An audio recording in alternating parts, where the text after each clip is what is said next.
Ever wished you could travel through time? Well, today's deep dive might just be the next best thing. We're going to journey through the pages of Albert Trost's mind-bending manuscript, The Traveler. It's a wild ride through a future that feels both familiar and completely out there, all tangled up with music and the power it has to shape, well, reality itself. What's so gripping about Trost's writing is how he throws us right into the action. No long-winded introductions or explanations. Exactly. It's like being dropped into the year 3155 with our protagonist, Xavier. Just an ordinary guy suddenly thrust into this extraordinary mission. He's tasked with traveling back in time to guide a musician named Andre towards creating a song. But this isn't just any song. It's a song so powerful, so potent, it could actually reshape reality as we know it. Pretty high stakes, right? And here's the thing, Xavier isn't some seasoned time traveler, hopping through the centuries with ease. He's chosen, almost against his will. And the whole process, well, let's just say it's less than graceful. Imagine swallowing pills that essentially disintegrate your body. Your consciousness just hurtling through time. And then landing smack dab in the body of someone else. In a completely different time period. That's Xavier's reality. He wakes up in the year 2044, inhabiting the body of a streamer named Scott. And Scott, well, he's not exactly winning any popularity contests. To put it mildly, Scott's completely obsessed with his follower count and will do just about anything for views, no matter how outrageous. Trost uses Scott to satirize our current obsession with online fame, pushing it to an extreme, but it's unsettling because we can see glimpses of that behavior all around us today. Right. It's like watching a train wreck unfold in slow motion. Except this train wreck is live streaming his every move for the world to see. And Scott's world is a warped reflection of our own. Dominated by technology, social media, virtual experiences. It's almost like a cautionary tale. Definitely. Like everyone's wearing these eyeing glasses that track their every emotion, and there's this social ranking system that basically dictates your worth as a human being. It's a commentary on how technology, if left unchecked, can create a society that's more concerned with appearances and virtual validation than actual human connection. And the legal system in 2044. Don't even get me started. Imagine being sentenced to death in Minecraft. It's absurd, but it raises these uncomfortable questions about how technology could be used to punish and dehumanize in ways we haven't even considered. Exactly. Trust isn't afraid to push the boundaries, to make us think about the potential consequences of our current trajectory. And speaking of pushing boundaries, we have to talk about Scott's downfall. This guy is constantly trying to one-up himself with these outrageous stunts. Oh yeah, he does things like just for views. It's a dark satire of how desensitized we've become to suffering and the lengths people will go to for online notoriety. And it all culminates in this horrific stunt where he the baby during a live stream. It backfires, obviously, landing him in court, his entire downfall broadcast for the world to see. It's a classic rise and fall story, but with this added layer of digital spectacle. And remember, all of this is happening while Xavier is trapped inside Scott's body, desperately trying to figure out how to complete his mission and guide Andre towards creating this world-saving song. It's like he's caught in this whirlwind of chaos and absurdity with the fate of humanity hanging in the balance. Talk about pressure, right? So here he is in this legal mess, facing charges for a crime he didn't even commit. And this is where we get our first glimpse into the legal system of 2044. Picture a courtroom presided over by a judge with a gavel tattooed on her forehead, scales of justice on her cheek. She's seen it all and is definitely not impressed lawyers' attempts to blame his actions on some artist's music. It's in this chaotic courtroom that a chance encounter occurs, a moment that will completely change the course of the story. It's like fate, or maybe just cosmic irony, Yeah. that Andre, the very musician Xavier needs to find, just happens to show up at the courthouse. It's their first face-to-face meeting, and it's a complete mess of confusion on both sides. Xavier, desperate, blurts out that he needs Andre's help, that he's been searching for the most influential artist of all time. And Andre's response. He says, "You mean disciple?" And that single name throws a wrench into everything. It introduces a character who will become central to understanding the complexities of this future world, this world where the lines between art, reality, and the pursuit of fame have become dangerously blurred.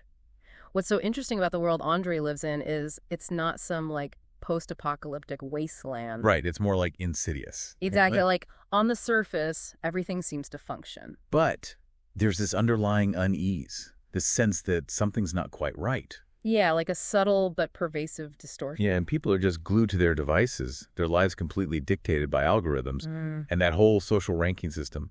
It's messed up. Totally. It's like your worth as a human being is determined by some arbitrary score. And then you have Disciple emerging from this digital landscape. He's like a symptom of this societal sickness. Disciple. Or, as he was formerly known, Beyonce. He's fascinating, really. A study in how fame and influence can be weaponized, especially in a society that's obsessed with spectacle. And let's be real, Disciple is not your average influencer.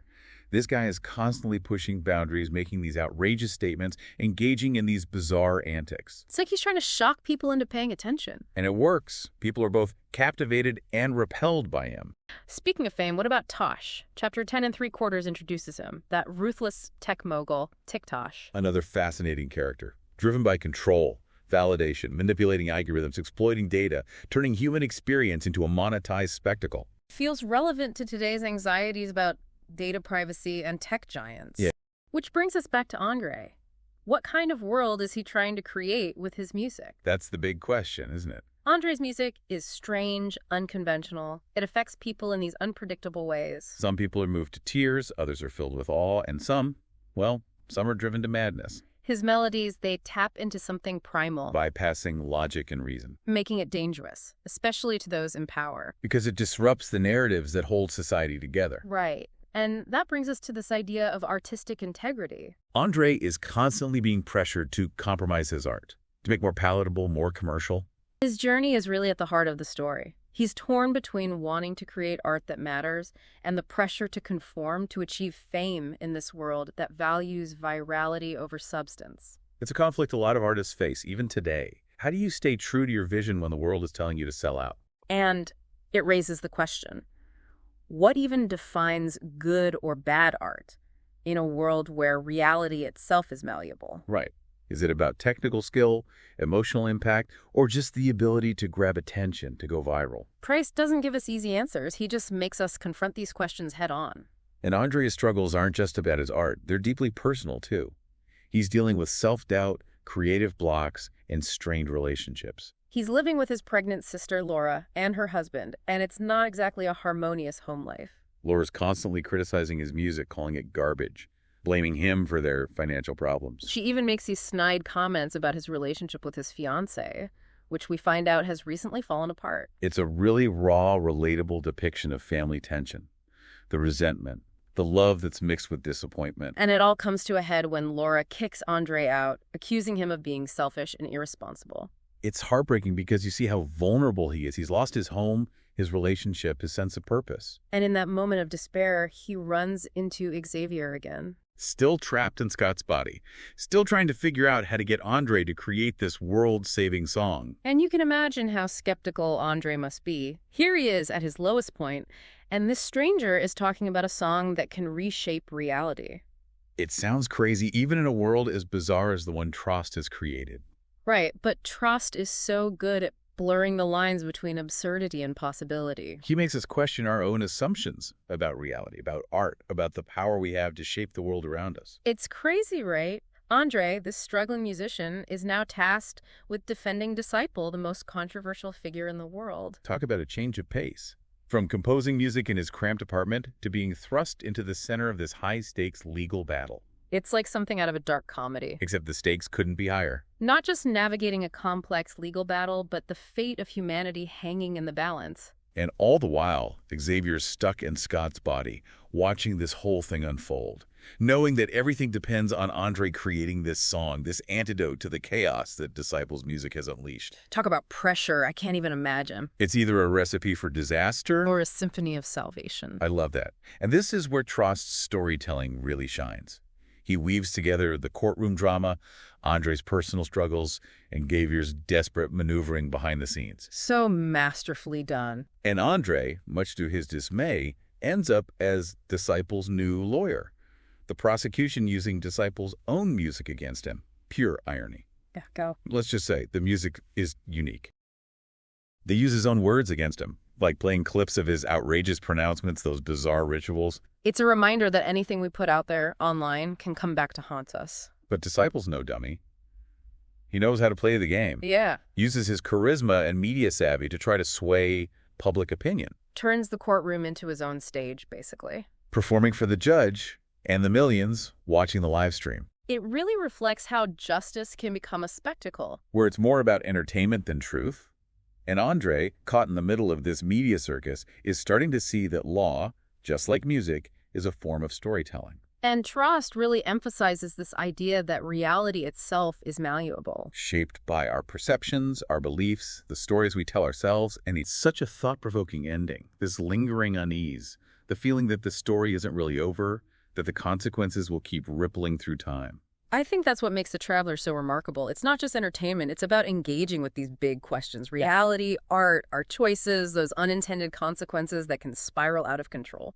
So after this deep dive into talking walruses, mind-bending music, time-traveling paradoxes, time for our verdict. What's your final rating for The Traveler? For me, The Traveler is a solid 4.5 out of 5. It's this unique blend of science fiction, satire, philosophical exploration, and just pure absurdist humor. Trost's writing is sharp, witty, and constantly surprising. The characters, even the talking walrus, feel real, relatable. It's a book that stays with you, makes you question your own assumptions about reality and your choices. I'm right there with you. It's a 4.5 from me as well. The Traveler is not for everyone. It's challenging, thought-provoking, often bizarre, but tremendously rewarding. If you're looking for a book that will push your boundaries, make you laugh, leave you pondering the mysteries of the universe, then this is it. Absolutely. And on that note, we'll wrap up our deep dive into the chaotic and captivating world of The Traveler. But we want to hear from you. What did you think? What resonated with you? Share your thoughts on our social media. And until next time, keep exploring, keep questioning, and keep diving deep.